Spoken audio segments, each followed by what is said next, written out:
duden en hacerlo, ¿sale? Cualquier cosa que, no sé, no entendieron algo o quieren que les explique algo mejor o cualquier cosa, díganme, ¿sale?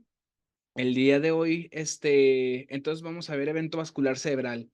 Y pues bueno, vamos a empezar. Primero, niñas, para entender el evento vascular cerebral hay que entender lo que es el cerebro, ¿sale? A mí me gusta mucho esta frase que dice que el cerebro como tal siempre va a dar manifestaciones según lo que esté afectado. Y esto es de verdad algo impresionante. No sé si se dieron cuenta, pero hay una historia que subí ahí a mis redes sociales donde muestra lo que es el homúnculo de Penfield. Y bueno, este homúnculo de Penfield fue diseñado justamente por el doctor Penfield, en el cual describe que cada área del cerebro se encarga de una cosa distinta. Entonces, es muy diferente la corteza motora primaria, ascendente primaria, que está delante de la cesura de Rolando, en la parte superior, a la parte lateral, a la parte que se encuentra entre los senos, por ejemplo. O sea, cada una va a cambiar según el lugar donde se encuentre. Y así respecto en cada circunvolución, en cada lóbulo. Ustedes, como ya saben, ya se han dado cuenta, yo sé que ustedes ya vieron esto a lo mejor. Si ya llevaron neuroanatomía, pues estoy seguro de que sí. Pero si se dieron cuenta en sus clases, les enseñaban que el lóbulo frontal tiene ciertas funciones, el lóbulo occipital ciertas, ¿no? El temporal ni se diga, que es uno de los que más tiene funciones remanentes y vegetativas del ser humano, ¿no? Entonces, depende del área que esté afectada, el área que se quede sin circulación o la arteria que se rompa o que se tape, va a ser las manifestaciones clínicas que nos va a dar un evento cerebral vascular. Obviamente hay ciertas manifestaciones que digamos son típicas de un evento vascular cerebral. ¿Por qué son típicas? Porque en la mayoría de veces la arteria más afectada, y apunten esto en rojo, la arteria más afectada es la arteria cerebral media. ¿Sale? La arteria cerebral media, por mucho, es la arteria más lábil que tiene el cerebro hablando de patologías cerebrales. ¿Por qué es la más lábil? Porque es la que continúa lo que es la carótida. Como ustedes saben, la irrigación al cerebro va a llegar a través de las carótidas, principalmente la carótida interna, porque acuérdense que la carótida externa forma las faciales, forma las arterias que van a ir incluso a lo que es la glándula tiroidea, la faringe, hacia los músculos constrictores. Pero lo que es la arteria cerebral interna se va a meter por lo que son los forámenes que se encuentran en la base, va a entrar por un foramen que se encuentra en la zona petrosa, acuérdense que está en el hueso temporal, y de ahí va a subir, va a atravesar los cuerpos cavernosos y va a entrar al lado de las apófisis clinoides o al lado de la silla turca. Y entrando ahí, justamente ahí, se empieza a subdividir. Pero la rama que digamos que es principal, a la que se aboca, a la que va a su misma dirección, es la arteria cerebral media.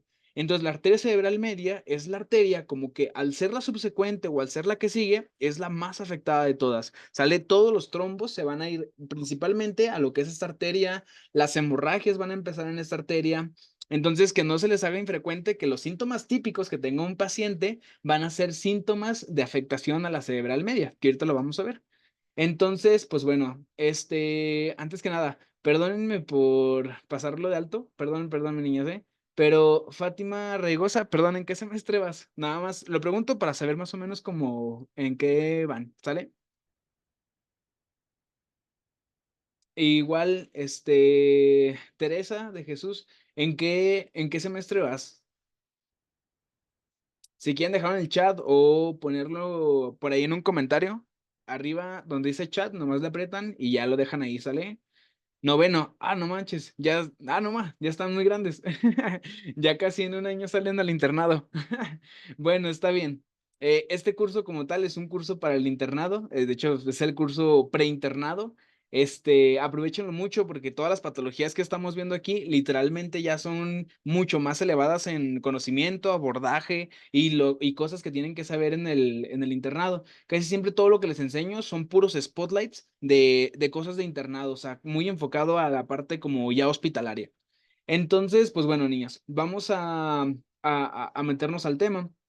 Entonces, pues bueno, como definición primaria, esto quiero que se les quede bien, bien importante. El evento vascular cerebral se define como un déficit neurológico agudo. Esto es bien importante porque muchas de las veces los pacientes van a referir que cuando llegan el paciente dejó de contestar, dejó de hablarles, pero siempre es bien importante preguntar el tiempo de evolución. porque imagínense, puede llegar un paciente que tenga déficit neurológico crónico. ¿Y cómo sería este déficit neurológico crónico? Sería un paciente típico que llega y que la familiar les dice, ah, es que desde hace 2 semanas se encuentra con disminución de la atención, el paciente ya no ha respondido tanto, como que se queda dormido. Eso ya es crónico, es algo que ya subsecuente ha estado pasando. Incluso se puede confundir con otros diagnósticos. Por ejemplo, si alguien me dice, ah, es que el paciente ya tiene varios días así o ya tiene meses así, pues yo pensaría en otro tipo de encefalopatía, ¿no? Como una encefalopatía hepática, una encefalopatía urémica, incluso si es un paciente con EPOC, un paciente que tenga encefalopatía hipercápnica. Entonces va a depender mucho del tiempo de evolución en el que se presente. Y como decimos, un déficit neurológico agudo es aquel que se presenta en minutos. Incluso si ustedes están con el paciente inmediatamente, lo van a ver en segundos. ¿Y cómo es que lo van a ver? Pues va a ser la típica historia que les va a llegar la familiar y les va a decir, ah, es que mi esposo o mi abuelo estaba hablando y de repente se apagó, o sea, de repente se le desconectó el switch. ¿Y cómo es eso de que se desconecta el switch? Pues hagan de cuenta que de repente empieza con desviación de la comisura bucal, de repente empieza a hablar trabado, ¿sale? Son pacientes que literalmente se desconectan en el momento. El evento pasa de repente, de la nada. Normalmente algo que tenemos que tener en cuenta en los pacientes, sobre todo ya mayores, que son pacientes que generalmente tienen tendencia por sí solos a la somnolencia, es preguntar siempre a la familiar si ese es el estado basal. O sea, preguntar al familiar, oiga, su familiar normalmente es una persona que está como inhibida, que responde poco, que habla muy bajito, por ejemplo, que no es muy, pues sí, digamos, muy viva, ¿no? Hay que preguntar eso porque muchas de las veces se puede llegar a confundir, aunque les aseguro, casi siempre cuando es un déficit neurológico agudo, así bien establecido, es muy difícil que se confunda, ¿sale? Es muy difícil. Como primera clasificación, niñas, esta enfermedad lo dividimos en dos, en el isquémico y en el hemorrágico. Hace mucho tiempo, seguramente en sus clases de neurología que pues ya llevaron, creo que neurología lo llevamos en séptimo, no me acuerdo, pero bueno, hace mucho tiempo, dividían este evento vascular justamente en estas dos partes que les dije, pero siempre teníamos la regla como 80-20%, ¿no? O sea, 20% hemorrágico y 80% isquémico. Ahora hoy en día se sabe que no es como tal 80-20, aunque lo dicen así las literaturas más que nada, porque es como para que no se nos olvide. Aunque sí es más frecuente el isquémico, fíjense que todavía es más de lo que nos dicen. El hemorrágico solamente es como una pequeña parte. Y ahora, ¿a quién le va mejor? ¿A un paciente con EBC isquémico o a un paciente con EBC hemorrágico? La verdad, si a mí me dijeran, ¿a cuál quieres que te pasara? Que obviamente no quiero que me pase ninguno, pero si yo pudiera elegir uno, yo preferiría el isquémico porque el hemorrágico como tal, para repararlo, pues es muy difícil. Para tratarlo incluso es demasiado difícil. Y ahora, ojo con esto, un isquémico, y esto es bien importante, un isquémico se puede convertir en uno hemorrágico. Esto que nunca se les olvide, un isquémico se puede convertir en un hemorrágico. Principalmente con qué o cómo se convierte con un hemorrágico. Por ejemplo, cuando los pacientes tienen muchos factores de riesgo, salen muchos factores de riesgo para que ese BC se haga hemorrágico después de darle el tratamiento fibrinolítico, que es la tenecteplasa. Entonces, si nosotros le damos un fibrinolítico, pero ese paciente tiene un alto riesgo de hemorragia intracraneal, ahí lo convertimos de un isquémico a un hemorrágico. Entonces, que nunca se les olvide, isquémico 87% y el 13% solamente son hemorrágicos, ¿sale? Más adelante vamos a ver que esta clasificación todavía se subclasifica porque existen tipos isquémicos todavía varios y varios hemorrágicos. Entonces, pues bueno, y fíjense, es algo que generalmente afecta a la vida adulta, claro que sí, pero esto se ha visto que conforme va aumentando la sociedad de edad, aumenta el evento vascular cerebral. De hecho, si se dan cuenta, ahorita hay un problema en la sociedad, en el mundo entero, más en los países de Europa, que es que la sociedad ya está envejeciendo, o sea, ya hay muy pocos jóvenes y hay muchos adultos, ¿no? Muchos adultos mayores. Entonces, esto va a ser un boom y va a tener una revolución muy importante porque se van a dar cuenta que poco a poco los jóvenes, como lo que está pasando ahora, dejan de tener hijos. Al haber más personas adultas, pues se va a ver mucho más incrementada este tipo de enfermedades, ¿no? Entonces, pues bueno, si quieren ser neurólogos, si quieren ser internistas, neurocirujanos y tratar este tipo de patologías, les aseguro que les va a ir muy bien porque van a ser patologías que toda la vida van a ir creciendo y creciendo, ¿sale? Me refiero creciendo en número de eventos que van a seguir pasando. Entonces, pues bueno, vamos a ver la fisiopatología para tratar de entenderla. Aquí hay unas cosas muy importantes que ustedes tienen que tener en consideración. El EBC hemorrágico y el EBC isquémico, hablando fisiopatológicamente, es súper distinto, niñas, ¿sale? Recuérdense, voy a abordar el isquémico porque el hemorrágico simplemente se trata de una apertura de una arteria. Se hagan de cuenta que una arteria se rompe y pues se acaba la irrigación, ¿no? Pero el isquémico tiene todo lo que es digámoslo, o sea, podemos hablar horas y horas de fisiopatología. Entonces, pues bueno, el isquémico, ¿cómo es que se da? Normalmente, como ustedes saben, aquí hay irrigación a través de las carótidas, que era lo que mencionábamos. Esa carótida se divide en lo que sean estas ramas. Hacia enfrente, pues da lo que es la arteria cerebral anterior, hacia un lado da la arteria cerebral media. Sale que acuérdense que la cerebral media se encarga de irrigar el 80% de la corteza externa y hacia atrás da la comunicante posterior. Entonces, la arteria comunicante posterior acá atrás se une con la circulación posterior, que acuérdense que acá atrás viene lo que serían, bueno, desde acá abajo, esas son las subclavias y de aquí de las subclavias sale un tronco que se llama tiro vertebral. Ese tronco tiro vertebral va a dar unas arterias de cada lado bilateralmente que se llaman arterias vertebrales. Esta arteria vertebral entra a nivel de C6, entre lo que es el espacio que está entre lo que sería la C7 y la C6, ahí se mete. Sale, acuérdense que las vértebras que se encuentran a nivel cervical tienen un foramen. Ese foramen se conoce como foramen vertebral, que es el foramen por el que van a pasar lo que van a hacer la arteria vertebral. O sea, les fijan, tiene como el mismo nombre.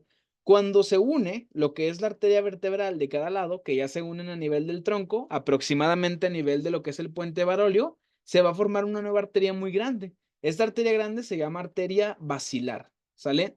Y la basilar finalmente se divide en dos arterias para cada lado. Esta arteria que está aquí atrás es muy importante también porque la mayoría de los infartos posteriores afectan a estas arterias, que es la arteria cerebral posterior. Y si se fijan, aquí se forma como un círculo, ¿no? O sea, como lo que es como una estructura, pues muy, muy completa, ¿no? Pero parece como un círculo. En realidad es un polígono. ¿Alguien se acuerda cómo se llama ese polígono? Tiene un nombre muy importante de un doctor que describió así totalmente la circulación cerebral. Hizo muchos trabajos de investigación del evento vascular cerebral, obviamente, porque pues es el maestro del EBC, pero también describió todo lo que es la circulación cerebral. Y fíjense, la circulación cerebral arterial de tipo arterial es compleja, pero la venosa, no manches, todavía es otro rollo, o sea, así bien grande. Entonces, este polígono lleva el nombre de ese doctor. Yo estoy seguro de que sí lo conocen, pero bueno, este se conoce como el polígono de Willis, ¿sale? El famoso doctor Willis, pues básicamente nos describió todo esto, ¿sale? Entonces, como les digo, es bien importante conocer esto porque aquí lo que está sucediendo fisiológicamente, normalmente, es que cada arteria se encarga de llevar flujo sanguíneo a cada parte de nuestro cerebro. Y acuérdense de algo, las células que se encuentran en lo que es el encéfalo son neuronas. Y acuérdense que las neuronas son las células más celosas que existen. ¿Y a qué me refiero con celosa? Me refiero a que son altamente sensibles. ¿Sensibles a qué? Al cambio de oxígeno, al cambio de glucosa, a los cambios de dióxido de carbono. ¿Sale? Entonces acuérdense, si una célula neuronal empieza a tener falta de oxígeno, esa célula luego va a empezar a presentar manifestaciones de cambios celulares, de necrosis o de apoptosis, ¿sale? En este caso, como es una patología, pues, y no es algo fisiológico, sino que es algo patológico de necrosis, ¿sale? Entonces, bien importante. Entonces, ¿qué lleva lo que es la circulación? Lleva oxígeno, lleva glucosa, lleva dióxido de carbono. ¿Qué pasa si en algún punto, imagínense que aquí en este punto donde está SBC, se tapa la circulación? Hay un coágulo que lo tapa, hay un émbolo que ahí lo tapa. Lo que va a pasar es que ya no va a permitir el flujo sanguíneo y por ende todo lo que irriga este pedazo de arteria, que es la arteria cerebral media, pum, se va a empezar a morir, se va a empezar a morir. Pero bueno, vamos a ver cómo sucede eso. Ya dijimos entonces que la principal causa de un evento isquémico, que fue justo lo que mencionamos aquí, es que haya un émbolo, ¿sale? Que exista un émbolo que ocluye la circulación. Entonces, ese émbolo generalmente ¿de dónde viene? Y esto es parte de la clasificación del evento vascular cerebral de tipo isquémico. Pues este émbolo puede venir de varias partes, pero principalmente hay dos lugares del cual puede venir. El primero, que donde viene casi siempre, es del corazón, ¿sale? Si ustedes leen la bibliografía, se van a dar cuenta que la segunda causa de lo que es el EBC isquémico son los cardioembólicos. O sea, cuando el corazón tiene una arritmia y genera émbolos, que esos émbolos no se logran disuadir, o sea, que no se logran desintegrar y se van al cerebro y tapan la circulación. Por eso, protocolo que siempre llegue un paciente con EBC, electrocardiograma, ¿sale? Todo paciente con EBC se gana su electrocardiograma, siempre, ¿sale? Cosa, tip de internado, paciente con sospecha de EBC, ya tráiganse el electro rápido porque hay que tomárselo, ¿sale? Segunda causa importante para la formación de émbolos que se van al cerebro son la aterosclerosis en grandes vasos. ¿Sale? Principalmente en qué vaso? En las arterias carótidas comunes. ¿Sale? Otro estudio que se hace en los pacientes con EBCs de repetición de tipo embólicos o de tipo isquémicos es ultrasonidos Doppler de las carótidas. Generalmente conforme vamos creciendo, y esto se asocia justamente a lo que decimos hace rato, es que hay cambios degenerativos de las carótidas, en los cuales aparte de hacerse más rígidas, también forman más placas de aterosclerosis. Imagínense esto añadido a que el paciente tiene síndrome metabólico, es un paciente con dislipidemia, pues obviamente que va a tener muchísimo más riesgo, ¿no?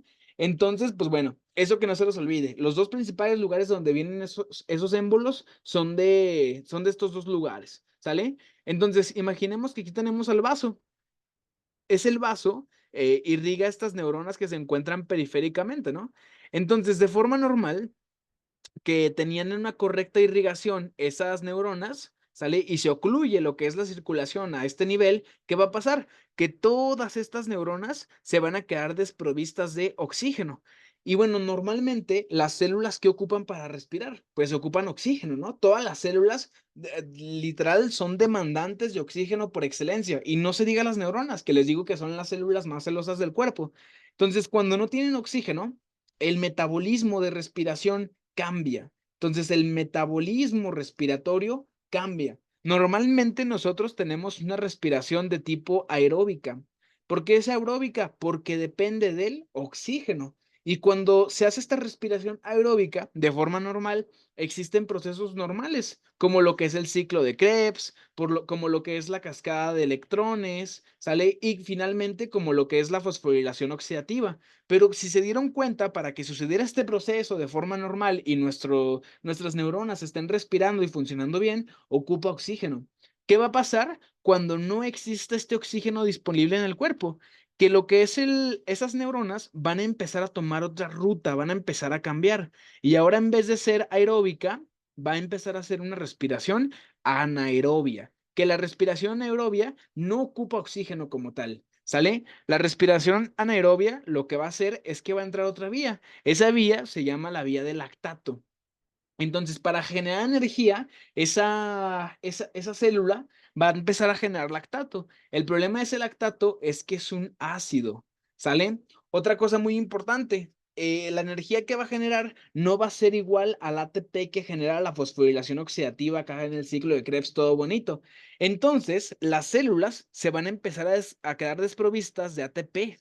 ¿Qué pasa cuando no hay ATP o cuál es la importancia? Si se fijan hasta aquí en la fisiopatología, vamos en que básicamente no hay oxígeno, no hay ATP y se empieza a formar mucho lactato, ¿sale? Esas tres cosas como que concluyanlas ahorita. No hay oxígeno, o sea, tenemos isquemia, ¿sale? Como el nombre lo dice, isquemia.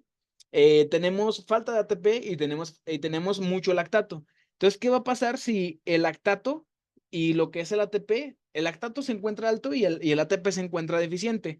Que esa neurona, si ustedes recuerdan en sus clases de bioquímica, toda célula, toda neurona tiene aquí lo que son transportadores en la membrana, pero esos transportadores que se encuentran ahí ocupan de lo que es ATP. Acuérdense que existen transportes activos y transportes pasivos, pero los que importan aquí son los activos, que acuérdense que los activos son los que ocupan ATP, ocupan esa moneda de intercambio. Entonces, ¿qué va a pasar si de repente dejó de llegar ese ATP, ya no existe esa maquinaria, esa mitocondria que esté produciendo ATP? Que el ATP al estar desprovisto no van a poder funcionar principalmente unas bombas que se llaman bombas sodio-potasio. Entonces, si las bombas sodio-potasio dejan de funcionar, que acuérdense que su función principal era mantener el equilibrio hidroelectrolítrico entre el espacio intracelular y el espacio extracelular, ¿Qué va a pasar si dejan de funcionar esas bombas? Que todo lo que son esos electrolitos se van a empezar a acumular dentro de la célula y ya no van a estar el equilibrio. ¿Qué pasa si los electrolitos empiezan a acumular dentro de la célula, o sea, en lo que es el citoplasma de la célula? Que dentro de la célula va a empezar a aumentar la osmolaridad. ¿Y qué pasa si aumenta la osmolaridad dentro de un compartimiento? Que acuérdense que lo que son la osmolaridad siempre va a jalar el agua. Acuérdense que el agua siempre va a seguir la osmolaridad. Principalmente el principal electrolito modificador de la osmolaridad es el sodio. Entonces, ¿qué va a pasar si esa osmolaridad aumenta? Ese sodio está creciendo adentro. Pues que el agua se va a empezar a meter dentro de la célula. Entonces, toda el agua va a empezar a estar adentro. Y todas esas células, en vez de tener una célula así, con un citoplasma así, se va a empezar a hinchar hasta formar una neurona que se vea así, grandota. Sale una neurona que se vea gigante. Y obviamente con ese paso de incremento de agua va a terminar en romperse. Y obviamente que cuando se rompa, ¿qué se va a empezar a liberar? Todo el líquido de agua que tenía aquí adentro, ¿sale? Realmente, fíjense en algo muy importante en los estudios de neuroimagen. Este de acá corresponde al EV6 químico y fíjense cómo se ve como oscuro, ¿no? La densidad en una tomografía de un EV6 químico se ve oscuro. ¿Sale? ¿Por qué se ve oscuro? Por ese atrapamiento de líquido, ¿sale? Porque todo lo que están viendo ahí es ese atrapamiento y a la vez fuga de líquido que está viendo dentro de la célula, porque la célula se está rompiendo y deja escapar todo ese líquido. Y si se fijan como tal, todo esto que se ve de agua, ¿sale? Que se ve más oscuro, más negro, es como algo muy característico del EV6 químico. Ahora, fíjense en el EVC hemorrágico. En el EVC hemorrágico se ve blanco, blanco, blanco lo que es el EVC.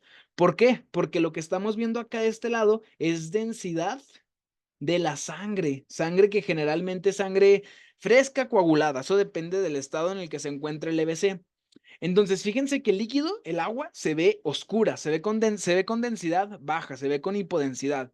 Y la sangre se ve con hiperdensidad.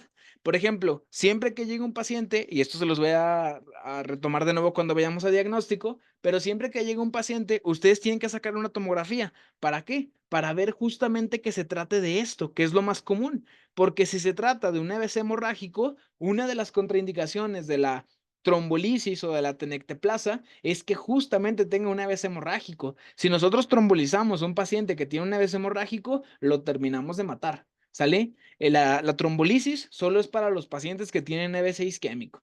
Entonces, pues bueno, fíjense en esa gran diferencia porque fíjense que la fisiopato aquí sí importa mucho. Si se fijan en un EV6 isquémico, lo que vemos es esa entrada de agua, ese desequilibrio hidroelectrolítico intracelular y extracelular, ¿no? Es lo que estamos viendo. Además de todo esto que está sucediendo, esto que está pasando, se forma un edema. Si se fijan lo que son las circunvoluciones, ahorita que veamos más imágenes, pero las circunvoluciones se borran, ¿sale? En lo que es la pared entre el hueso y las circunvoluciones, tiene que haber como pequeños surcos, ¿sale? Esos pequeños surcos se tienen que ver, pero cuando existe un edema que se encuentra ahí muy importante, una hinchazón de ese cerebro, que acuérdense que edema como tal de por sí significa cúmulo de agua en el parénquima celular, pues ya no se va a ver esas fisuras, ¿no? Entonces, pues bueno, ¿cómo se conoce este tipo de edema? Este tipo de edema se conoce como edema citotóxico, ¿sale? En el cerebro, y esto es algo complicado de la neurocirugía, algo que se ha estudiado bastante, es que hay diferentes tipos de edema. Así bien establecidos, solo se conocen cuatro, ¿salen? Lo que es el citotóxico, el intersticial, ¿sale? Lo que es como tal, los moleculares, que ahí, bueno, interfieren otros dos, pero son temas más avanzados, y el vasogénico, ¿sale? Los dos principales tipos de edema que ustedes tienen que saber como estudiantes ahorita, que son como los dos tipos que les van a preguntar, son el citotóxico y el vasogénico, ¿sale? Acuérdense de esto y esto apúntenlo en rojo. El citotóxico se da por disfunción de las bombas sodio-potasio, ¿sale? Por disfunción de las bombas sodio-potasio. ¿Por qué dijimos que disfuncionan? Porque no hay ATP, ¿sale? Entonces el citotóxico por disfunción de las bombas sodio-potasio. Y ahora, el edema vasogénico, ¿por qué se da? El vasogénico se da por aumento de la permeabilidad vascular de la barrera hematoencefálica, ¿sale? Depende del tipo de patología cerebral que se encuentre, el tipo de edema que generan los pacientes. Cuando se trata de un EBC, el edema es citotóxico. Cuando se trata de tumores cerebrales, por ejemplo, como los glioblastomas, las metástasis, no sé, cualquier tumor cerebral que ustedes quieran, ¿no? e incluso hasta los condromas, ¿no? Hacen tipo de edema que se conoce como edema vasogénico, ¿sale? Entonces cambia un poquito. De hecho, hay tratamientos como especiales para los edemas, como los glucocorticoides. Por ejemplo, en este caso, la mejor terapia para disminuir los edemas, que eso lo vamos a ver más adelante también, son las terapias hipertónicas, ¿sale? Las terapias de sodio a alta osmolaridad. Y más adelante lo vamos a ver por qué. Entonces, pues bueno, ahora fíjense, la diferencia que tiene el EBC isquémico con el hemorrágico es que el EBC como tal hemorrágico se da por una situación muy específica, que es la ruptura de la arteria únicamente. Para esto hay como tres principales causas de un EBC hemorrágico, ¿salen? La principal causa de un EBC hemorrágico, en México al menos, es la emergencia hipertensiva, ¿sale? Esa es la principal, la que digamos que es la top. Cuando los pacientes llegan con una tensión arterial muy, muy alta, ¿sale? Empiezan a generar lo que es mucha presión en las arterias y eso genera que se reviente finalmente un vaso. La segunda causa en México son los traumatismos. ¿Sale? ¿Qué tipo de traumatismo? Pues obviamente el traumatismo cráneoencefálico. ¿Sale? Siempre el traumatismo craneoencefálico, revisar que no tenga hemorragias, porque es muy, muy frecuente que tenga eventos vasculares de tipo hemorrágicos. Y el tercero son los aneurismas. ¿Sale? Los aneurismas siempre, siempre, siempre, siempre van a ser mayormente en los pacientes jóvenes. ¿Sale? Generalmente los aneurismas son defectos congénitos. O sea, los pacientes nacen con esos defectos en los vasos desde que nacen, pero empiezan a tener problemas hasta que ya crecen un poquito porque la circulación se empieza a alterar. Entonces, pues bueno, generalmente los aneurismas son complejos de detectar porque generalmente se presentan con cefaleas muy intensas. Entonces, pues bueno, y ha pasado casos, al menos en el congreso último de neuro que fui, donde reportaban que había médicos familiares o médicos de primer contacto que mandaban a la casa a pacientes con aneurismas porque venían solo por dolor de cabeza. Entonces, pues los mandaban a la casa y pues terminaban muriéndose, ¿no? Porque tenían un EBC hemorrágico. Entonces, pues bueno, ahora ya que entendimos lo que fue la fisiopatología, podemos avanzar a lo siguiente, que es que, ¿qué hacer cuando un paciente tiene un EBC como tal? ¿Cómo nosotros vamos a detectar que un paciente empieza a tener lo que es un evento vascular cerebral? Como ustedes ya se dieron cuenta, la interrupción en la circulación, generalmente, como les dije, va a ser en la cerebral media, la mayoría de veces, va a empezar a dar síntomas y signos de lo que es este lóbulo. ¿Sale? Entonces, por ejemplo, lo que es el área que irriga, lo que es la arteria cerebral media, se encarga del habla porque se encarga de irrigar el área de Broca, se encarga de la comprensión, el área de la comprensión también le irriga, que es el área de Wernicke. Áreas motoras, por ejemplo, también, que controlan lo que son las fascias bucales. ¿Sale? Literalmente toda esta parte se ve afectada casi siempre cuando los pacientes tienen un evento vascular cerebral. Entonces, existen tres escalas que se conocen como escalas prehospitalarias que pueden usar. Estas son como las más, digamos que como las que siempre, siempre van a ver que utilizan. Para mí, mi favorita es Cincinnati. Esta realmente es la que me aprendí, es la que más les van a preguntar en el hospital. Y siempre tienen que ver que tenga estas tres cosas: desviación de la comisura bucal, debilidad en extremidades. Casi siempre una de las causas que siempre evaluamos en los pacientes es que puedan elevar las manos. ¿Sale? Entonces, que eleven las dos manos, ¿sale? Y lo que es la alteración en el habla. Esto de acá se conoce como disartria, ¿sale? Si el paciente está tartamudo y como que no puede hablar, tiene una disartria, ¿salen? Entonces, siempre que existan las tres, hay un alto riesgo de que sea un EBC. De hecho, si se dan cuenta, fíjense, con solo uno de estos, o sea, uno de los que acabamos de mencionar, hay un 72% de probabilidad. Entonces, pues es grandísima la probabilidad que tenga, ¿no? Fíjense, la escala FAS es lo mismo. F de, pues de face, de lo que es la desviación de la comisura bucal. La A de cuando tienen alteración en la levantación de las manos. Y pues la S de speech, que tenga como el paciente problemas al hablar, ¿no? Y pues el tiempo, ¿no? Acuérdense que entre más rápido se ha atendido un EBC, es mejor el pronóstico que tiene ese paciente. La escala camaleón, esta es otra que se usa, realmente casi nadie la usa porque FAST o Cincinnati es como lo que todos nos aprendemos, ¿no? Pero si se fijan, se trata de lo mismo: cara colgada, mano pesada y lengua trabada, ¿no? Y yo, pues obviamente de llamar a lo que es el 911, pues para que vaya la línea por el paciente, ¿no? Entonces, pues bueno, como les digo, son escalas prehospitalarias, ¿sale? Son escalas que ustedes tienen que aplicar cuando se encuentren en algún lugar y ven que un paciente se desvanece o tiene déficit neurológico agudo. Tiempo. Queda un minuto, niñas, de tiempo del Zoom. lo voy a quitar y nos volvemos a meter al mismo link, ¿sale? Ese es el mismo que les pasé, ya no les tengo que pasar otro. Al mismo link, luego, luego. Como estudiantes tienen que saber sí o sí. Ahora, factores de riesgo que existe para que un paciente presente lo que es un evento vascular cerebral. Si se fijan, ahorita que los veamos, tienen que ver mucho con la etiología de lo que les dije que es el evento vascular cerebral isquémico. ¿Sale? La hipertensión, que es el principal factor de riesgo modificable. ¿Por qué modificable? Porque podemos tenerla en control en caso de que exista, ¿no? La hiperlipemia, porque aumenta el riesgo de embolismos. ¿Sale? La diabetes mellitus, pues ni se diga. El abuso de alcohol, la homocistinemia, sale que son enfermedades metabólicas de acúmulo que pueden incrementar el riesgo también de coagulopatía o embolismo, sale enfermedades cardíacas. Aquí quiero que hagan un gran hincapié porque la fibrilación auricular se considera como la principal, sale. La principal enfermedad que genera embolismos hacia lo que es el cerebro es la fibrilación auricular, ¿sale? Si un paciente está diagnosticado con fibrilación auricular, acuérdense que la fibrilación auricular, digámoslo así, la podemos definir como una arritmia, que es una taquiarritmia supraventricular en la cual se pierde el ritmo sinusal y en el cual las aurículas llevan un ritmo desenfrenado a diferencia de los ventrículos y en el cual pues se pierde la coordinación entre aurícula-ventrículo. Por ende, las aurículas pueden formar émbolos. Entonces, cuando se forman esos émbolos de las aurículas hacia lo que es el cerebro, pues existe un evento vascular cerebral. Hay una escala que nos habla sobre cómo tenemos que anticoagular ese paciente, porque todo paciente con FA crónica se tiene que anticoagular justamente para disminuir el riesgo de lo que es un EBC. Esa escala se conoce como la escala CHATS-VAS 2. ¿Salen? El CHATS-VAS 2 literalmente es una escala súper importante en esos pacientes anticoagulados. Y pues obviamente como están anticoagulados, tienen mayor riesgo de sangrado. Y también hay escala para ver el riesgo de sangrado que tenga ese paciente anticoagulado, que la escala se conoce como Hasblett. Entonces recuerden, esas dos escalas son muy importantes en la fibrilación auricular. Ya algún día que lo vean FA, se van a dar cuenta pues de que es muy importante.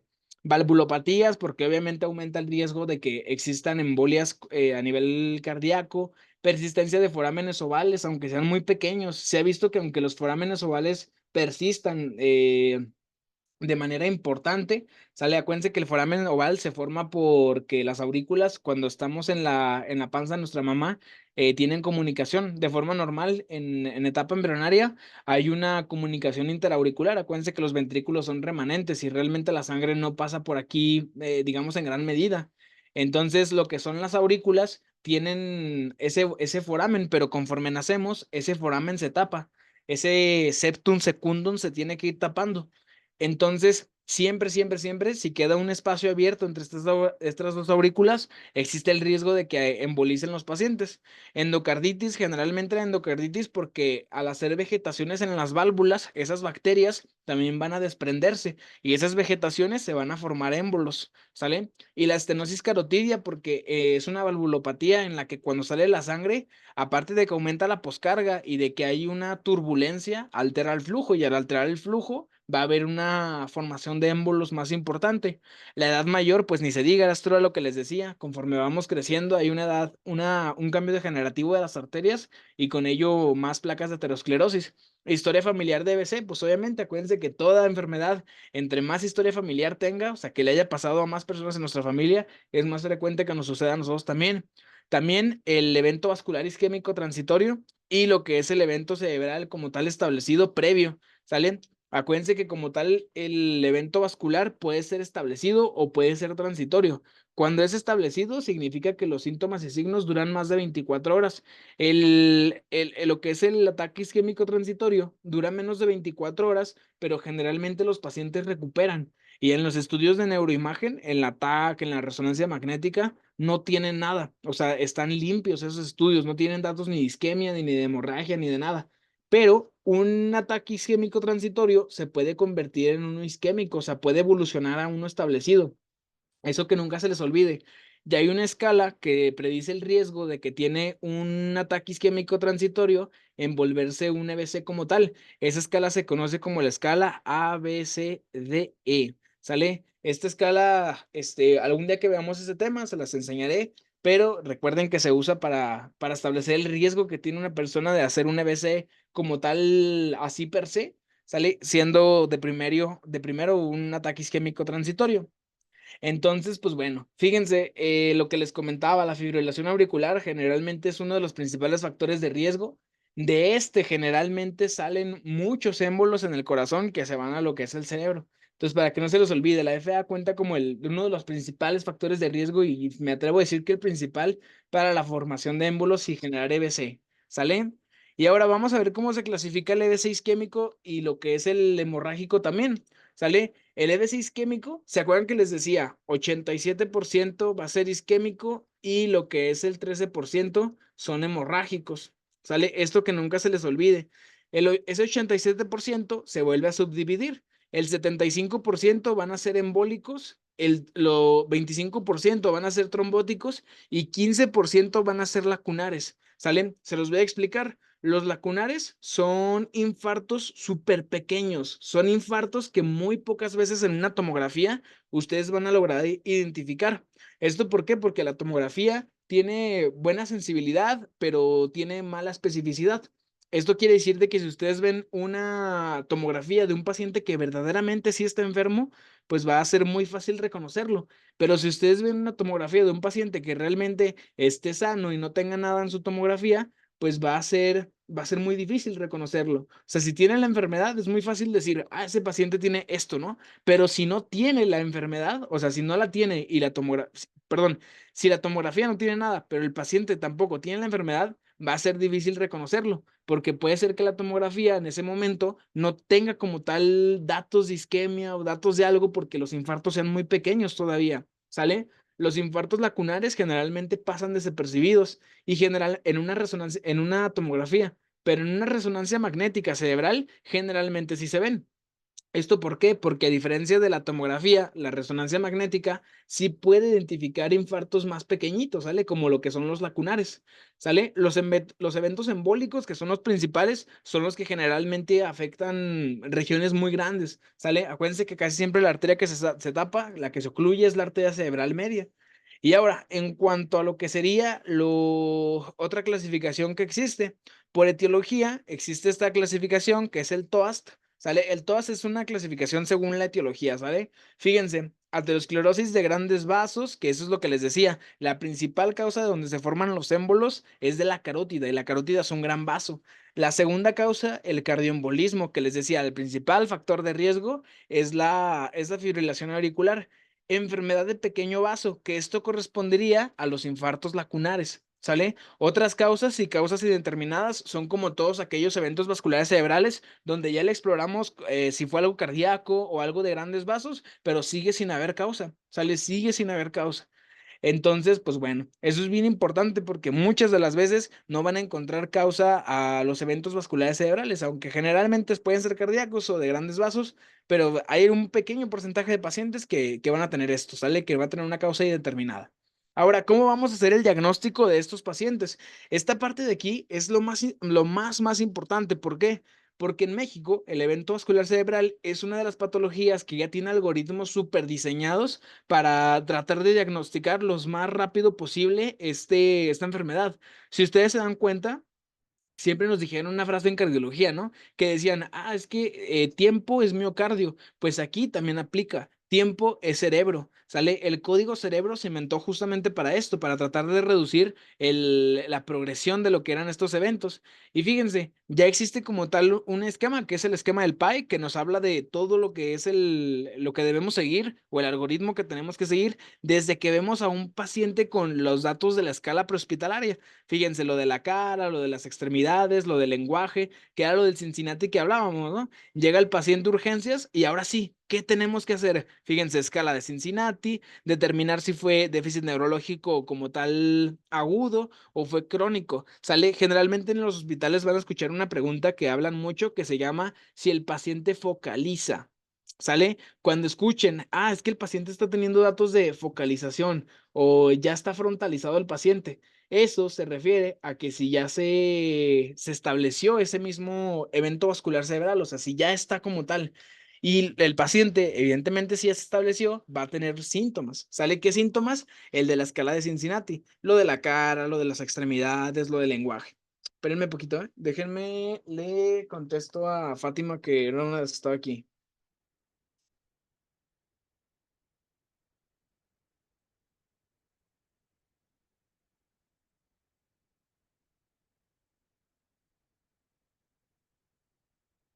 Entonces, como les menciono, son de las cosas como que tienen que hacerse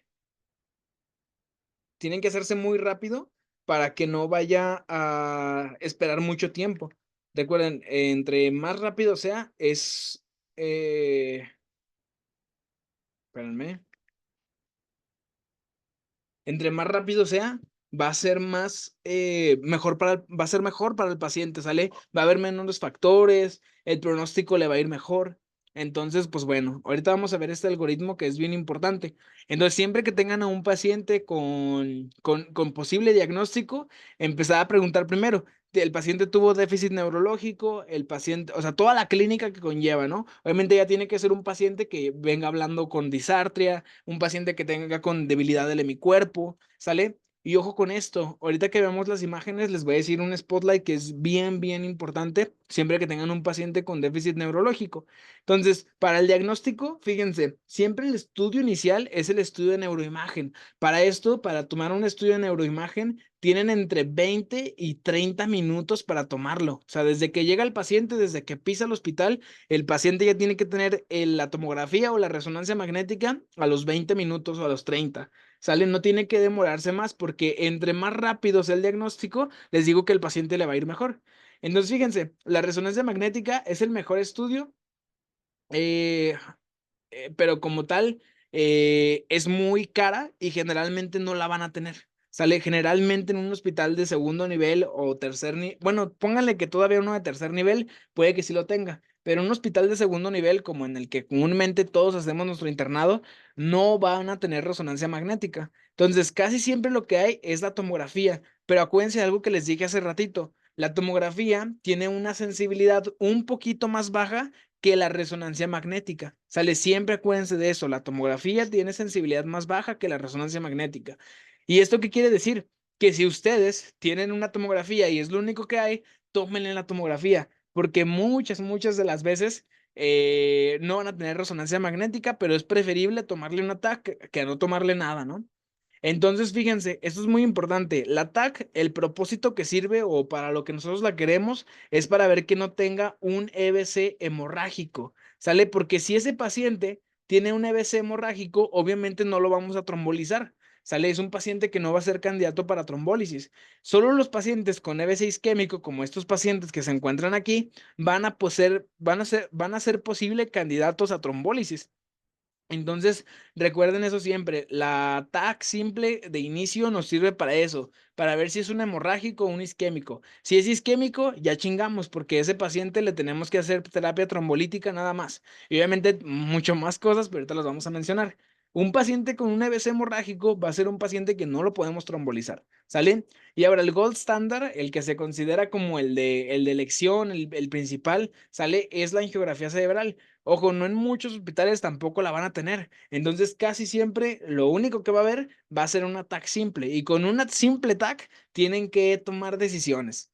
Entonces, pues bueno, vamos a ver imágenes de lo que son eventos vasculares cerebrales. Fíjense en lo que son estas primeras tres primero. Quiero que vean esta de acá abajo primero. Y fíjense, en esta imagen, se fijan, se ve lo oscuro que les mencionaba. A esto se le conoce como hipodensidad. ¿Sale? Y fíjense, este es una tomografía que afecta todo lo que es el área de lo que es el hemisferio del lado izquierdo. Si ustedes se dan cuenta, en esta tomografía, esta es la línea media, esta que va por aquí. ¿Sale? Si se fijan, está un poquito desviada, o sea, está un poquito desplazada hacia acá. Entonces, todo esto que ustedes ven aquí es el área cerebral, el área que se está infartando. Acuérdense que eso blanco, eso negro que se ve, perdón, es líquido que está ahí retenido, sale por el edema citotóxico que está viendo. Igual, en esta tomografía de acá, pues aquí se encuentra el evento vascular cerebral. Fíjense cómo las circunvoluciones se pierden, ¿sale? Hay varios como spotlights en una tomografía con un EV6 isquémico que ustedes tienen que identificar. El primero son las áreas de hipodensidad, que tenga esas áreas oscuras que les estoy comentando. El segundo es el borramiento de las circunvoluciones, ¿sale? Que eso aparte de hablar que tiene un EVC, también habla de edema, ¿sale? El tercero, también es bien importante, es que haya pérdida de diferenciación entre la sustancia blanca y la sustancia gris, ¿sale? Si se fijan aquí, la sustancia blanca, acuérdense que está dentro y la sustancia gris está por fuera. Acuérdense que en la sustancia gris lo que se encuentra son los cuerpos neuronales de las neuronas y en lo que es la sustancia blanca se encuentran los axones y todo esto. Entonces, si cuando hay una pérdida de diferenciación entre esto, se forma, o más bien es porque puede ser que haya un EBC junto con edema. Si se fijan acá de este lado, en esta tomografía, igual no se alcanza a ver lo que es la sustancia gris de la sustancia blanca, ¿verdad? O sea, se pierde totalmente por todo el líquido que se encuentra ahí. Entonces, pues bueno, esas son de las principales diferencias que tiene una TAC con EBC isquémico. Ahora, una tomografía con un EBC hemorrágico va a ser bien distinta. Si ustedes ven esto en un paciente que le toman una TAC, pues ni modo, ese paciente puede que le vaya muy mal. Porque fíjense cómo el EBC hemorrágico, toda la sangre se ve blanca. ¿Por qué dijimos que se ve blanca? Porque la densidad Hounsfield que genera es una densidad súper alta. Casi siempre llega a esa densidad hasta 40, 60. Entonces, si ustedes ven esto, la arteria que está irrigando, ¡pum!, se reventó. Sale, está reventada. Incluso fíjense en este de acá, aparte de tener hemorragia intraparenquimatosa, que acuérdense, si ustedes ven esta bola blanca ahí en el cerebro, es una hemorragia intraparenquimatosa. Si ustedes ven aquí adentro de los ventrículos, que son esta zona que se encuentra aquí, se encuentra también esa hiperdensidad. Entonces, aparte de tener hemorragia intraparenquimatosa, también tiene una hemorragia intraventricular. ¿Sale? Igual acá de este lado hay una hemorragia intraparenquimatosa. Si se fijan, el área que afecta generalmente son las ramas de los vasos lentículos striados, que acuérdense que los vasos lentículos striados son rama de los primeros segmentos de la arteria cerebral media. ¿Sale? Aquí se encontrarán los núcleos de la base. Aquí están lo que son los ventrículos laterales. Al lado se encontraría lo que son el núcleo caudado.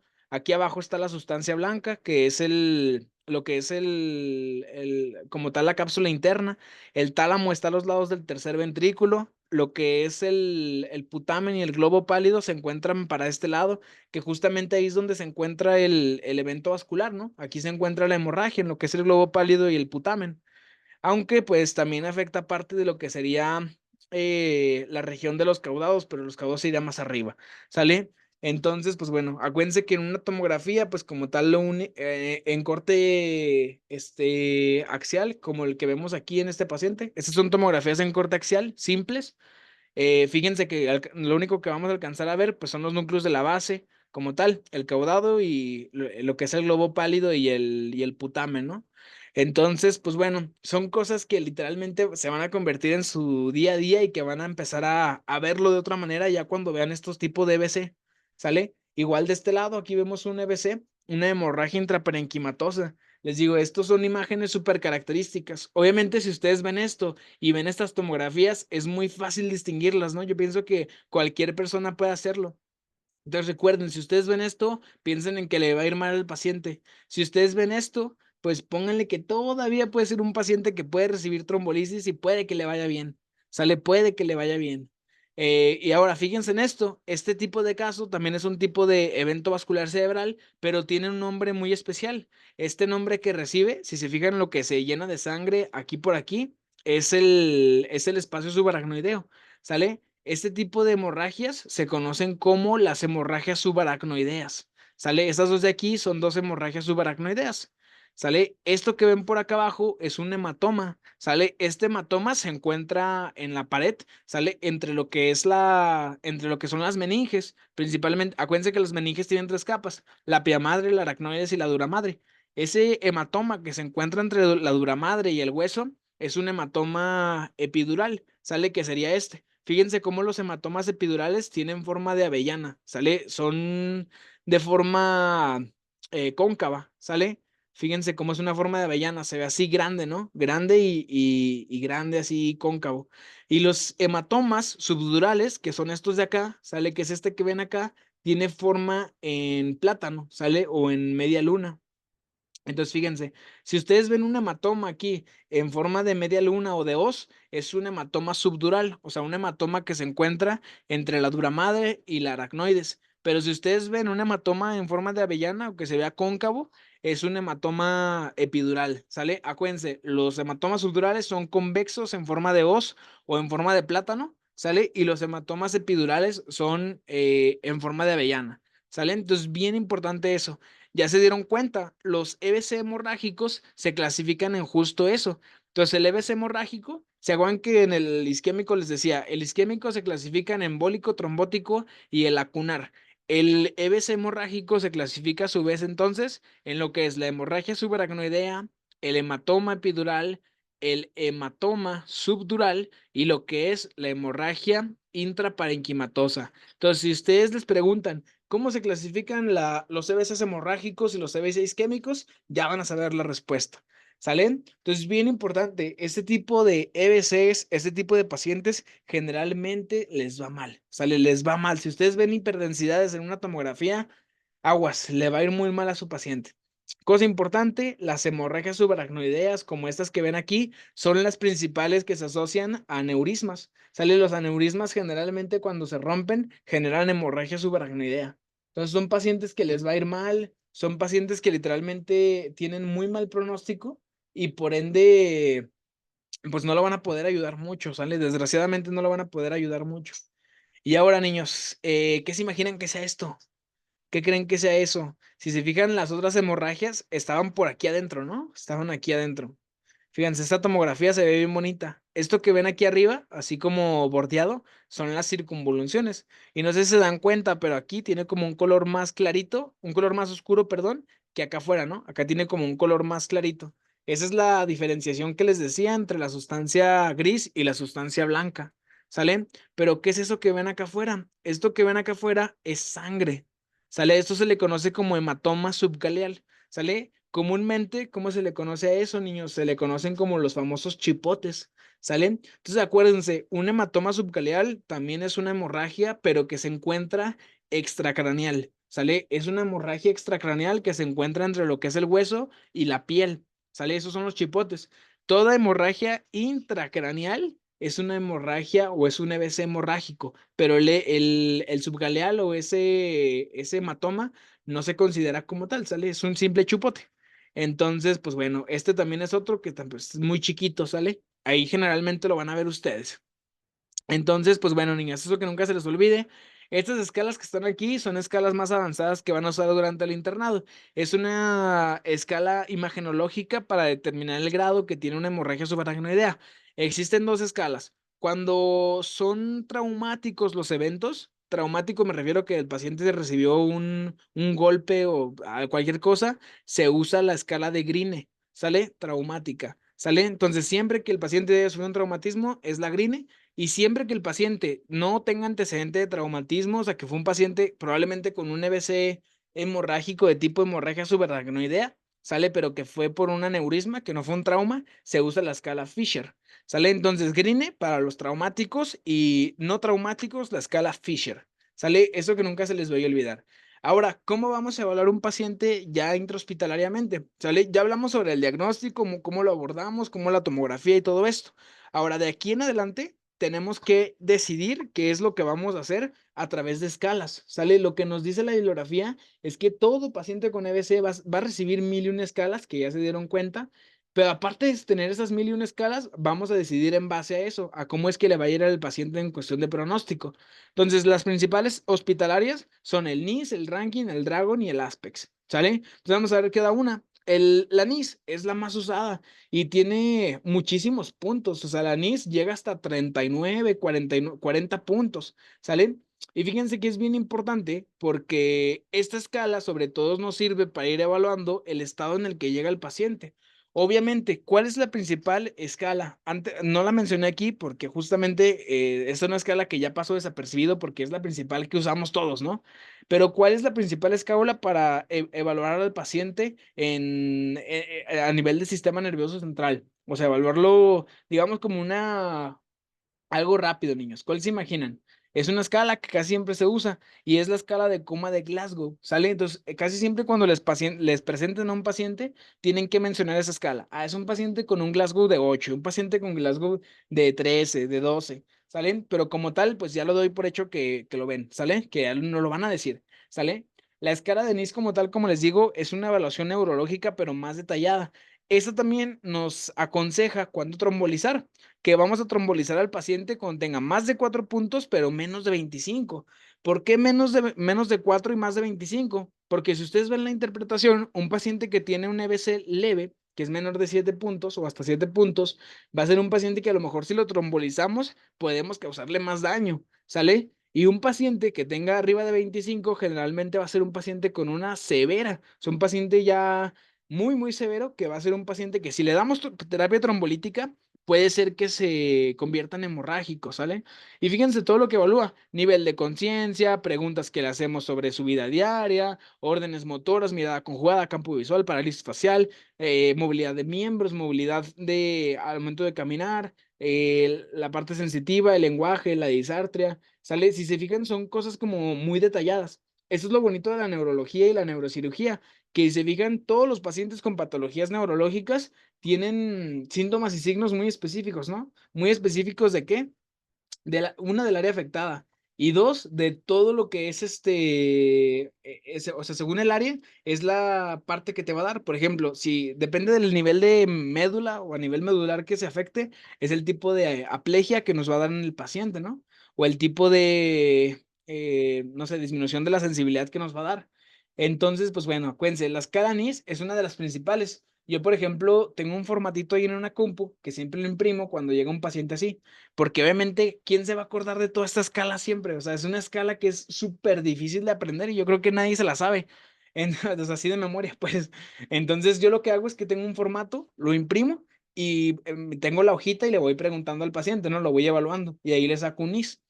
La segunda escala es la escala dragón. La escala dragón también es bien importante porque esta predice el desenlace de un EBC que va a ser trombolizado con alteplasa o tenecteplasa a los 3 meses. Entonces, esta escala también nos aconseja si trombolizamos o no, porque depende de los, digamos, de los pros y contras. Sale, si tiene menos de 3, pues es recomendable no trombolizar porque es un paciente que tiene muy poca sintomatología. Un paciente de 4 a 6 es resultado incierto. Eso quiere decir que debemos evaluar el riesgo-beneficio, ¿no? O sea, qué tanto riesgo hay si lo trombolizo y que salga mal o que salga bien, ¿no? Y más de 7 es desaconsejable usar los trombolíticos. ¿Y esto por qué? Porque si nosotros tenemos más de 7 puntos, hay un alto riesgo de que ese paciente se convierta de uno isquémico a uno hemorrágico. Y eso sería algo feo, porque pues realmente un paciente que no tenía nada hemorrágico, pues lo vamos a convertir en algo así y se va a poner peor la cosa. ¿Sale? Esta escala también es más fácil. Evalúa más cosas. Signos de hiperdensidad cerebral. Acuérdense, hiperdensidad nos hacía referencia a un EBC hemorrágico, ¿sale? La escala ranking modificada, lo que es la edad, que ahorita vamos a ver a qué se refiere esta parte de acá. La edad, la glucosa al inicio, lo que es el tiempo para el tratamiento trombolítico con fibrinolítico, cuánto tiempo ha pasado, y la escala de NIS, cuántos puntos tiene. Entonces, si fijan, la interpretación de esta escala es que la posibilidad de que resulte bueno una trombolisis sale de 0 a 1, la posibilidad de que sea bueno es del 96%. Entre más puntos tenga, va a ser peor el pronóstico de una trombolisis, ¿sale? Entonces, fíjense, si tiene de 8 a 10 puntos esta escala, el resultado de que sea bueno es del 0% y de que sea malo es del 70 al 100%. Entonces, aumenta muchísimo el riesgo entre más puntos tenga, ¿sale? Entonces, acuérdense, la escala dragón nos habla de el pronóstico que tiene un paciente a 3 meses usando lo que es la terapia trombolítica, ¿sale? Ahora, otra escala es la escala Aspex. Esta es una escala imagenológica, es de las pocas imagenológicas que existe para el EBC, que nos habla sobre la extensión de un infarto en la cerebral media. Entonces, si fijan, cada área del cerebro está mapeada con una región de la cerebral 1, de la cerebral media, el M1, el M2, el M3, la región posterior, la región central, lo que es los núcleos de la base, la cápsula interna, la cápsula externa y el núcleo claudens que se encontraría hasta acá atrás. Entonces, fíjense, básicamente, entre más áreas de infarto tenga esta tomografía, va a ser más difícil trombolizarlo. Acuérdense de esto, un Aspex más de 10 es indicativo trombolizar. pero si tiene un Aspex menos de 7, o sea, de 6 para abajo, ya no hay que trombolizar. Esta es una escala que se hace a la inversa. Digámoslo así, el M1 no tiene trombolisis, tiene 10, el paciente ya tiene 10 puntos, digámoslo así. Digamos que el M1 no tiene trombolisis, el M2 tampoco, el M3 tampoco. Entonces conserva sus 10 puntos. El M4 tampoco tiene, el M5, pónganle que sí tiene infarto, perdón, no sé por qué hace rato les dije trombolisis. El M5 sí tiene infarto, el M6 no tiene. La que dice el C tampoco tiene, el IC tampoco tiene, el L tampoco tiene y el I tampoco tiene. Entonces, si se fijan, el único punto que no tiene es el M6. Por lo tanto, es un paciente con 9 puntos.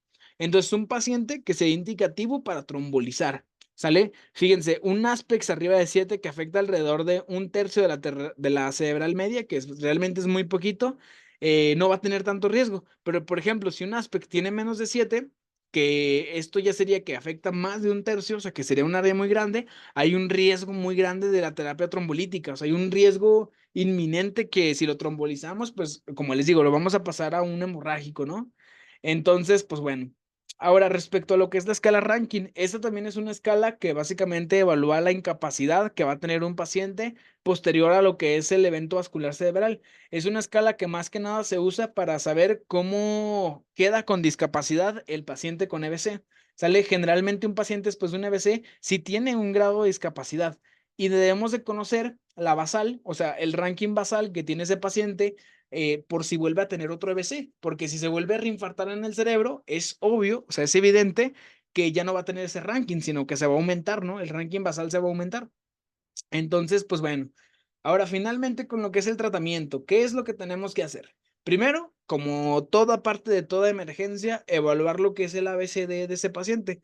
El ABCD, ya cuando vean urgencias, porque eso es un tema muy grande en urgencias, ¿sale? Es el algoritmo que se usa para revisión inicial de pacientes. El A, pues de vía aérea, el B de breathing, de respiración, el C de circulación, el D de disability, que pues hace referencia al déficit neurológico, y el E a la exposición, ¿sale? Exposition.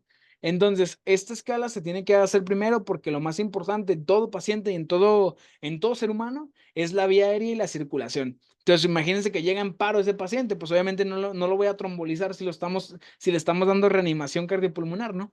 O, por ejemplo, que tiene ocluida la vía aérea. Acuérdense, todo paciente con Glasgow menor a 8 es indicativo de intubarlo. ¿Sale? Obviamente tenemos que corroborar que ese Glasgow no sea por algo metabólico, como por ejemplo una hipoglucemia, porque ha pasado que intuban pacientes con hipoglucemia, entonces debemos de ser cautelosos con eso.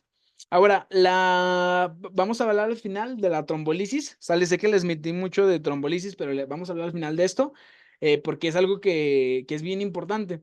Ahora, los glucocorticoides, en este caso los glucocorticoides no se usan, ¿sale? Eso apúntenlo bien, recuérdenlo siempre. Los glucocorticoides como la dexametasona, que es un glucocorticoide de alta potencia, están contraindicados porque acuérdense que el tipo de edema en el que son beneficiosos los glucocorticoides es en el edema vasogénico y solo existen dos patologías en el contexto clínico en el que ayudan los glucocorticoides, que una por mucho son los tumores cerebrales. Y segunda, bien importante, las neuroinfecciones. ¿Sale? Entonces, las neuroinfecciones y los tumores se benefician de glucocorticoides. Por ejemplo, los glucocorticoides en las neuroinfecciones disminuyen el riesgo de hipoacusia, que es uno de los riesgos que existe siempre en el paciente con una neuroinfección.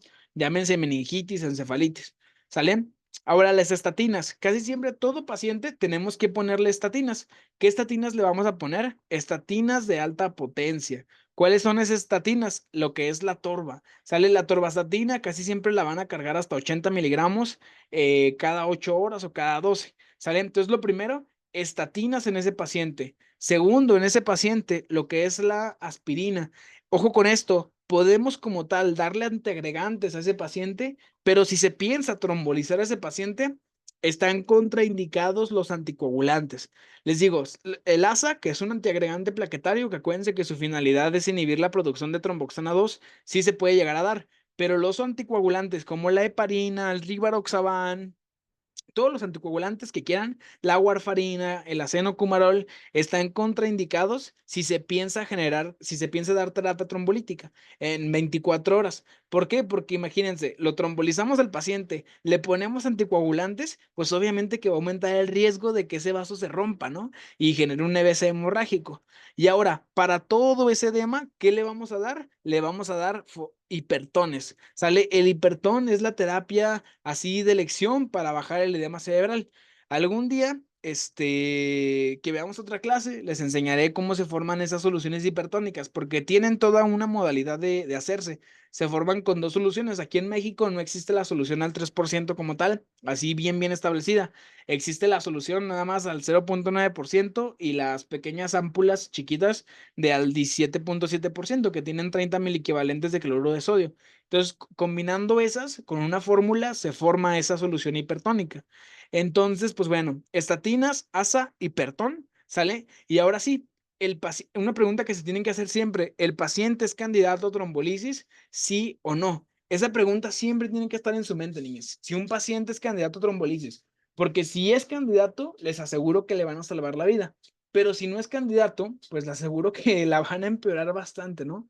Entonces, pues bueno, niñas, queda un minuto de clase. Voy a apagar este Zoom para que no nos corte la mitad del tratamiento con trombolítico, ¿sale? Entonces, misma historia. Nos salimos y nos volvemos a meter. Igual el mismo link, ¿sale? Mismo link. La parte más importante del tratamiento, si se fijan, es, y con lo que realmente lo vamos a ayudar o no, o sea, que va a marcar la diferencia así muy drásticamente, va a ser la terapia trombolítica. Pero, como les dije, no a todos los pacientes los podemos trombolizar. Y esto porque una trombolisis involucra muchísimo riesgo, ¿sale? Si nosotros trombolizamos al paciente incorrecto, lo terminamos de matar, ¿sale? Literalmente lo terminamos de matar. Entonces, pues bueno, eso que nunca se les olvide, el tiempo que existe para que un paciente entre candidato a trombolisis son 4.5 horas. No sé si algún día, cuando leyeron los temas de síndromes coronarios agudos, que fue justamente lo que vimos hace una clase o dos clases, Leslie, que les comentaba, existe el tiempo puerta aguja y existe el tiempo balón. Entonces, el tiempo puerta aguja es el tiempo que tenemos para ponerle trombolítico a un paciente con síndrome coronario agudo y el tiempo balón es para mandarlo a ICP, que si mal no recuerdan estaba entre los 120 minutos, ¿no? Y lo que era el tiempo puerta aguja, los primeros 30 o incluso 90 minutos, pónganle que todavía. Pero lo más importante son esos primeros 30 minutos.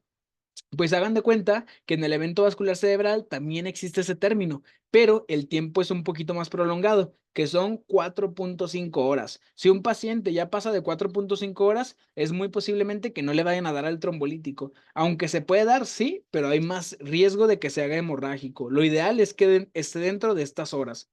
Entonces, pues bueno, lo que es la terapia trombolítica, se usa este medicamento. Realmente, comercialmente, lo van a conocer como el TNK, que es la tenecteplasa, o también lo van a ver como la alteplasa, ¿sale? Otro que usaban antes es la streptokinasa, que es el que van a tener en el rancho, pero generalmente es la tenecteplasa, ¿sale? Y bueno, básicamente, ¿qué es la tenecteplasa? ¿Sale?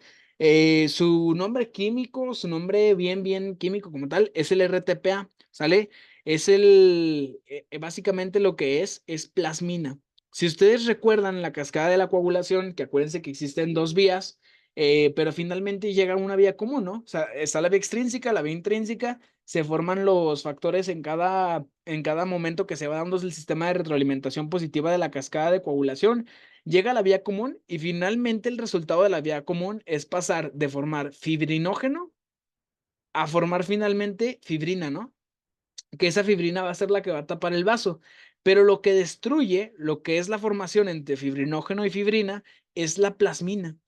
Entonces, ¿qué le estamos dando al paciente cuando le damos un fibrinolítico? Le estamos dando plasmina para que justamente esto de acá se inhiba y no exista esa fibrina que es la que nos ocluye el vaso.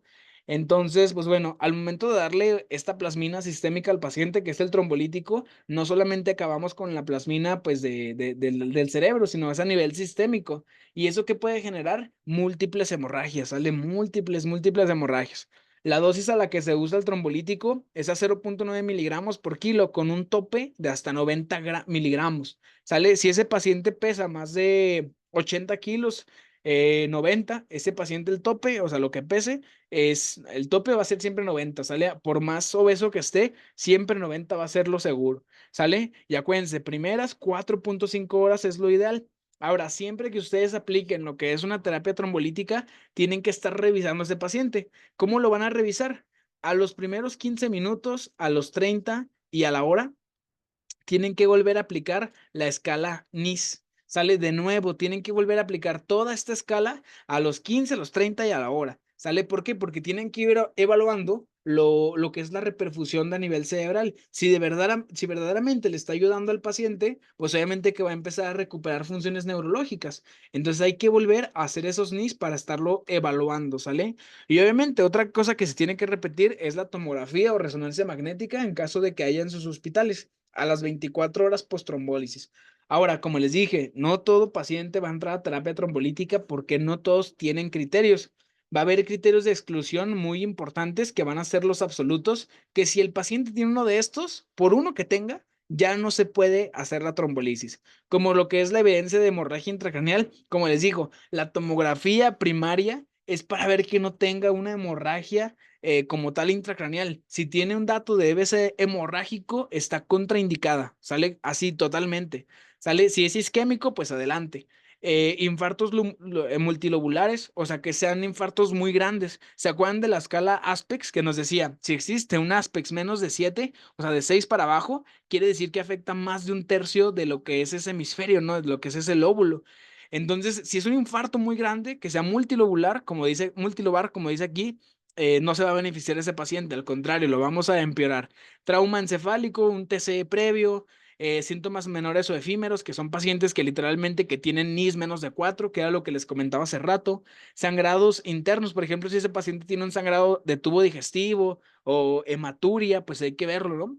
El conteo de plaquetas que sea menor de 100,000, tratamientos con heparina en las últimas 48 horas, anticoagulantes, y aquí hay un problema. Casi siempre los pacientes que usan warfarina o acenocumarol, que son anticoagulantes que inhiben lo que es los factores dependientes de la vitamina K, que acuérdense que es el 2, el 7, el 9 y el 10.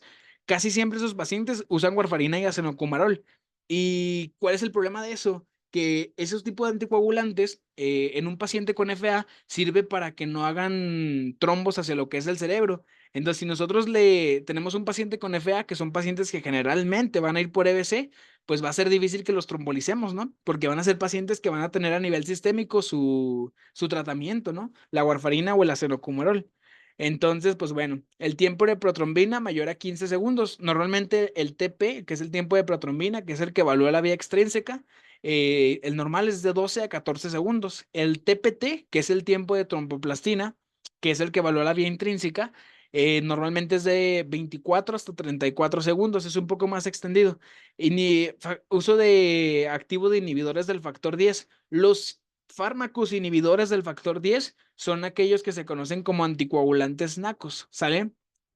Se conocen así porque NACOS, no recuerdo bien qué significa cada letra, pero es inhibidores de la vía común, ¿sale?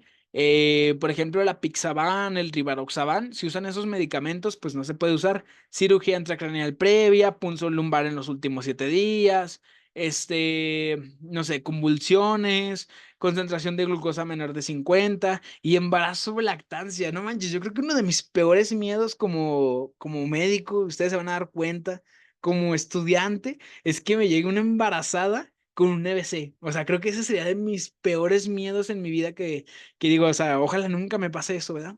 Pero bueno, ahora los criterios de exclusión relativos, o sea, estos son como el paciente que puede ser que se beneficie, pero tiene riesgo, o sea, tenemos que decidir, ¿salen? Por ejemplo, el embarazo, pues aquí entra, ¿no? O sea, aunque va a ser una decisión muy difícil, pero pues bueno, ¿no? Síntomas menores con mejoría rápida o espontánea, es un paciente que empieza a mejorar de repente, ¿no? Generalmente estos pacientes se tratan de pacientes con ataques isquémicos transitorios.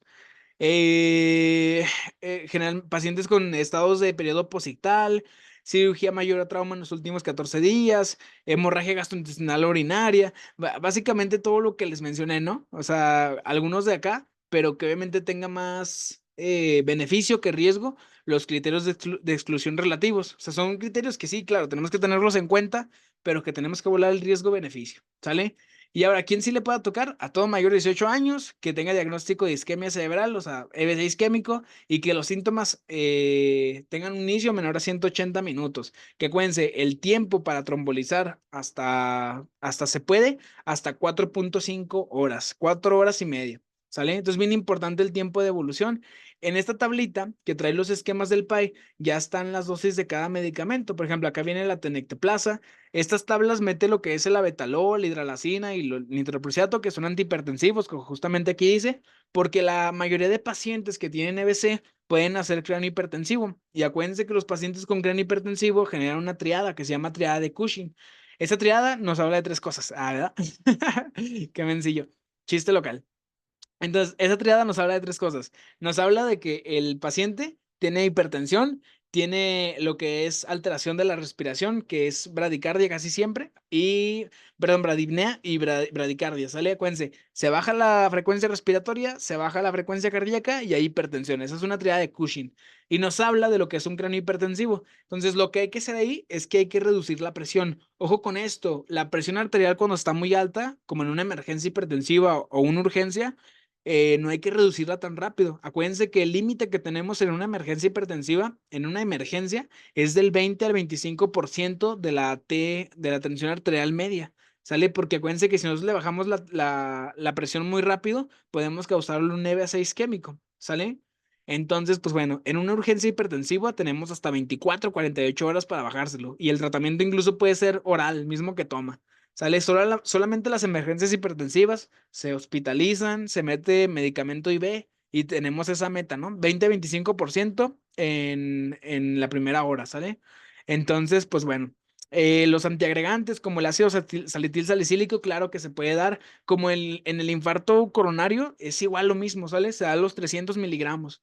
El clopidogrel también se puede llegar a dar. Acuérdense que el clopidogrel, la diferencia de lo que tiene a la aspirina, es que funcionan distintos.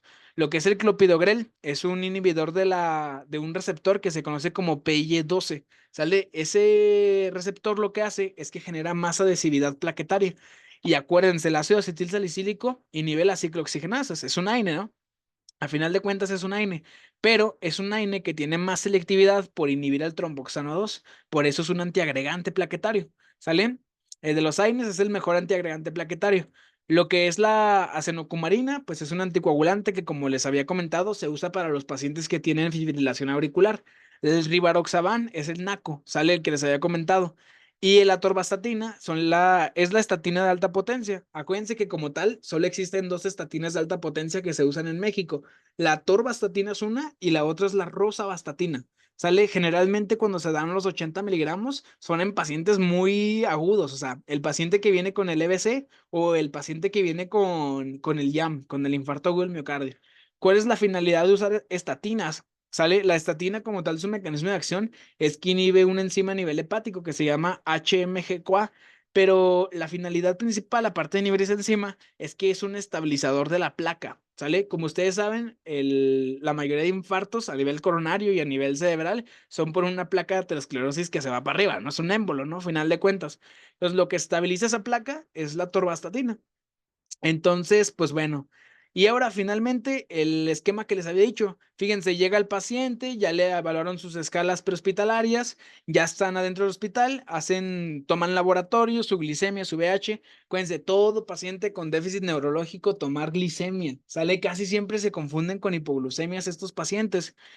Hacer preguntas de evaluación neurológica, diagnósticos diferenciales. Fíjense, la primera que ponen, hipoglucemia, trastornos conversivos, encefalopatía hipertensiva, migraña, crisis convulsivas. ¿Sale? Sacar el peso, eso es muy importante. El peso es bien importante porque generalmente todos los medicamentos se topan, ¿no? O sea, todos los medicamentos se tienen que medir al peso, ¿no? La aspirina, el clopi, la tenecteplasa, ¿sale? ¿Qué es lo primero que vamos a empezar a hacer? Sacar el electrocardiograma, que esto era algo que les decía. ¿Por qué? Porque la segunda causa de un EV6 isquémico es el cardioembólico. Oxígeno suplementario para ayudar a esa deficiencia de oxígeno que se encuentra a nivel cerebral y pues poner vías de canalización periférica, ¿no? De poderse, pues hasta un central, ¿no? Entonces, pues bueno, todo esto tiene que llevar a un diagnóstico en 25 minutos a su ingreso. y en menos de literalmente este tiempo ya tiene que estar en imagen, o sea, en esos primeros 25 minutos, les digo, son 20, 30 minutos para que le tomen lo que es una tomografía, ya tiene que estar en el tomógrafo. Entonces, pues ya a partir de esto se ve si tiene contraindicaciones o no. El paciente está en terapia está en tiempo para trombolizar. Sí, ok, vamos a trombolizarlo. Y ya se calcula. Fíjense, algo que se me pasó a decirles, cuando ustedes pongan trombolíticos, que es la tenecteplasa, la calculan a 0.9 por kilo, que eso sí lo vimos, el 10% de ese cálculo lo tienen que pasar en bolo para 1 minuto y el 90% lo dejan en infusión para 1 hora. Eso sí es importante porque en los hospitales sí se usa mucho esa regla de qué en bolo y pues qué en infusión, ¿no? Porque hay medicamentos que los puedes pasar directo en bolo todo, ¿no? Como por ejemplo la medarona, que se pasan 10 minutos, 300 miligramos, ¿no? Para cuando vengan con sus taquiarritmias supraventriculares. Pero hay medicamentos que sí se tienen que esperar o incluso poner a bombas de infusión continua. Entonces, pues bueno. Pues bueno, realmente esto es todo. Estos son los esquemas que existen